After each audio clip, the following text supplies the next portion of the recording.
Hello student, आज हम नया चैप्टर स्टार्ट करते हैं। अभिप्रेरणा का अर्थ एवं परिभाषा। अभिप्रेरणा क्या होती है कि कर्मचारियों में कार्य करने की शक्ति तो है परंतु उनमें इच्छा नहीं है। उस इच्छा को जागृत किया जाता है। इसे हम आग और घी चिंगारी संबंध भी बोल सकते हैं। जैसे किसी कर्म आग के अंदर घी डाला जाता है तो एक चिंगारी निकलती है, ठीक है। तो उसी प्रकार कर्मचारी की पूर्ण क्षमता का उपयोग करने में उनमें छिपी हुई क्षमता रूपी आग में अभिप्रेरण रूपी घी डालना पड़ता है। ऐसा करने से कार्य कुशलता में निखार रूपी चिंगारी निकलती है और प्रबंधक अपने उद्देश्य में सफल हो जाता है। क्योंकि एक संस्था में दो साधन होते हैं, मानवीय यानी कि भौतिक साधन और भौतिक में आ जाता है मशीनरी और मानवीय साधन हो गया। मानवीय साधन क्या होते हैं? मनुष्य वगैरह कर्मचारी काम करते हैं, उनमें कार्य करने की शक्ति तो है परंतु इच्छा नहीं है। तो इस इच्छा को जागृत किया जाता है, ठीक है भाई। उन्हें इस प्रकार अभिप्रेरित किया जाता है, वो अपने कार्य करने के लिए तत्पर हो जाए।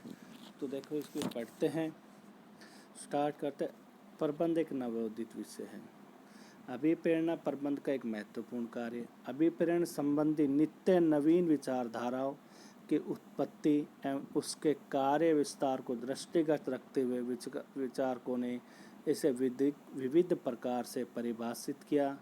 लोथान्स के शब्दों में आज प्रत्येक व्यक्ति जन सामान्य विद्वानों की अभिप्रेरणा के संबंध में अपनी परिभाषाओं सामान्य अर्थों में अभिप्रेरण के आंतरिक इच्छा भावना जो किसी कर्मचारी की पूर्व निर्धारित लक्ष्यों की प्राप्ति हेतु कार्य करने के लिए उत्प्रेरित करती है।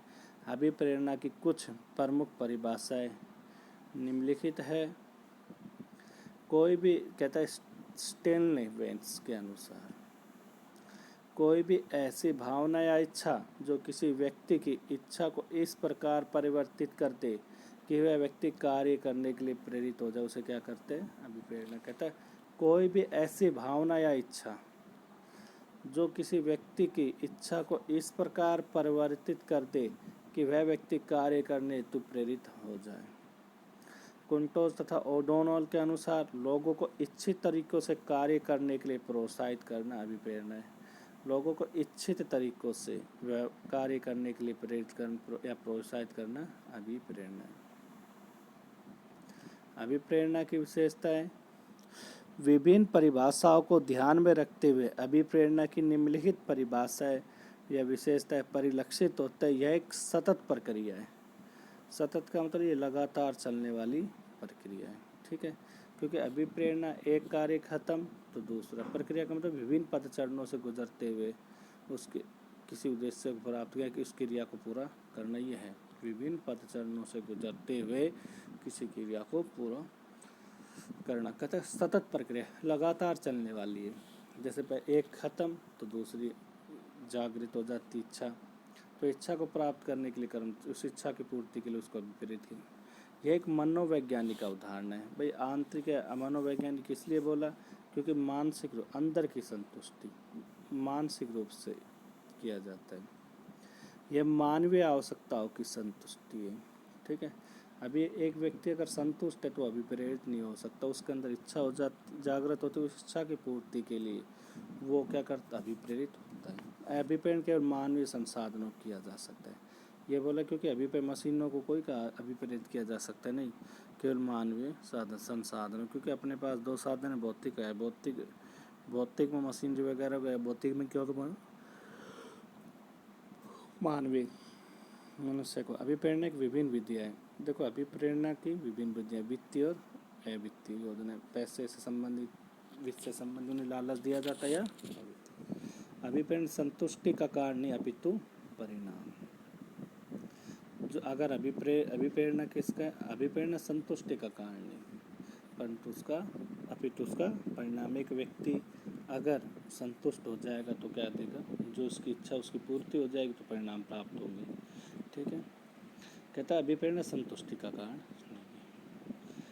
व्यक्ति को कार्य क्षमता कार्य कुशलता में वृद्धि करती है। अभिप्रेरणा अभी एक अभिप्रेरी व्यक्ति, जैसे हमने रामायण देख रहे थे, हनुमान जी के अंदर इच्छा भी थी और मनोबल भी, परंतु उनकी आंतरिक शक्ति को जगाया जाता है। अभी प्रेरित किया जाता है, भाई तुम्हारे अंदर पहले इतनी पावर थी, तुम ये कर सकते, तो जाकर क्या होता है, समुद्र को भी लांग जाता है। तो उनकी कार्य क्षमता, कार्य कुशलता में वृद्धि होती है। अभिप्रेरणा में मनोबल से भिन्न होता है। अभिप्रेरण मनोबल से भिन्न। अब मनोबल तो देखो, महाभारत हनुमान जी, रामायण में हनुमान जी को ये बिल्कुल क्लियर, ये भी पता था मैं लांग नहीं सकता समुंदर, परंतु उनके मनोबल इतना था, मैं श्री राम का कार्य आसानी से पूरा कर देता हूँ। तो इसलिए उन्हें अभिप्रेरित किया जाता है अन्य वानरों द्वारा। तो अभिप्रेरणा और मनोबल में अंतर होगा, यानी कि उनके अंदर ये तो था कि हनुमान, राम जी कुछ भी कह देते, हनुमान जी सब कुछ करने के लिए तैयार थे, सब समुद्र कैसे, परंतु उसके अंदर शक्ति थी, पर इंटरनल इच्छा ये थी यार मैं कहीं में, तो उनको क्या उसके उन्हें अभिप्रेरित किया जा सकता है, भाई आप ही कर सकते जो कर सकते। अभिप्रेरण संपूर्ण व्यक्ति का होता है, इसका एक वाक्य नहीं, क्योंकि हमने पहले ही पढ़ा कि अभिप्रेरण क्या होता है, मानसिक। अभिप्रेरण होता है मानसिक, तो इसलिए बोला अभिप्रेरण में संपूर्ण व्यक्ति अभिप्रेरित होता है, ना कि एक। जब दिमाग ही संतुष्ट हो जाएगा, अभिप्रेरित हो जाएगा, तो उसके पूरे शरीर। यह प्रबंध की सफलता कारण परिणाम।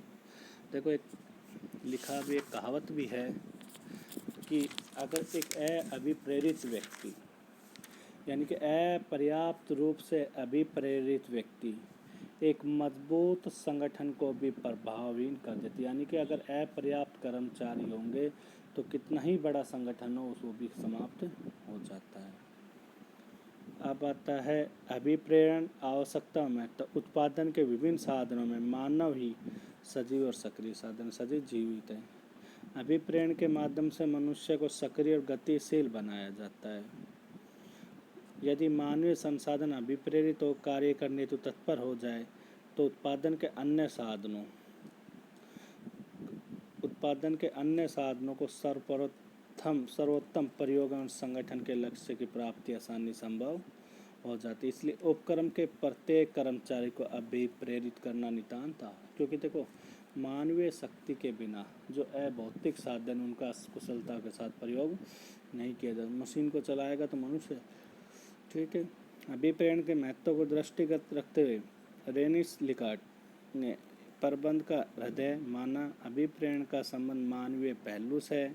अभिप्रेरण से व्यक्ति की कार्य क्षमता में वृद्धि की जाती है, उन्हें संतुष्ट करने का प्रयास किया जाता है। यदि किसी उपक्रम के कर्मचारियों का अभिप्रेरित नहीं किया जाएगा तो उनकी योग्यता एवं कार्य क्षमता में निरंतर ह्रास हो जाएगा। इसलिए कहता है, यदि किसी उपक्रम के कर्मचारियों को अभिप्रेरित नहीं किया जाएगा तो उनकी योग्यता और कार्य क्षमता में निरंतर ह्रास हो जाएगा। इसलिए प्लेन लिखा है कि अपर्याप्त अभिप्रेरित व्यक्ति एक सुदृढ़ यानी मजबूत संगठन को प्रभाव समाप्त कर देता है। अभिप्रेरण के महत्व विस्तारपूर्वक अध्ययन करने समय पूरा यह भली भांति जानना चाहिए कि मानवीय व्यवहार का अध्ययन सदैव जटिल चुनौतीपूर्ण रहा है, क्योंकि एक मनुष्य के मानसिकता को हम नहीं पहचान सकते, उसके व्यवहार को। क्यों?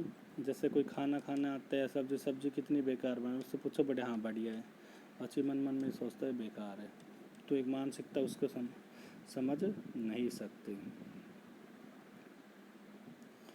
तो है अभिप्रेरण के माध्यम से कर्मचारियों के इस चुनौतीपूर्ण व्यवहार, उनकी इच्छाओं, भावनाओं, समय को आवश्यकताओं, महत्वाकांक्षा, प्रेरणा आदि को समझकर उनके व्यवहार को संस्था के अनुकूल बनाया जाता है।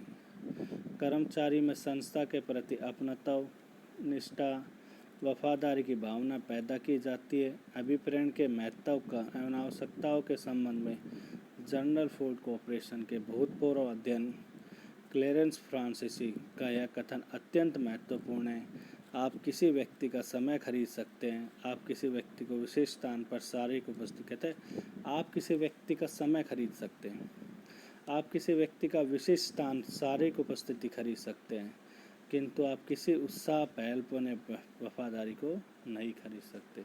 अभिप्रेरण के महत्व को निम्नलिखित बिंदुओं द्वारा स्पष्ट कहता है। आप एक व्यक्ति का समय खरीद सकते हैं, उसकी उपस्थिति खरीद सकते हैं, परंतु उसकी वफादारी नहीं खरीद, पहलपन या वफादारी, वो काम ही नहीं करेगा तो क्या करोगे, इच्छा को जागे। ठीक है,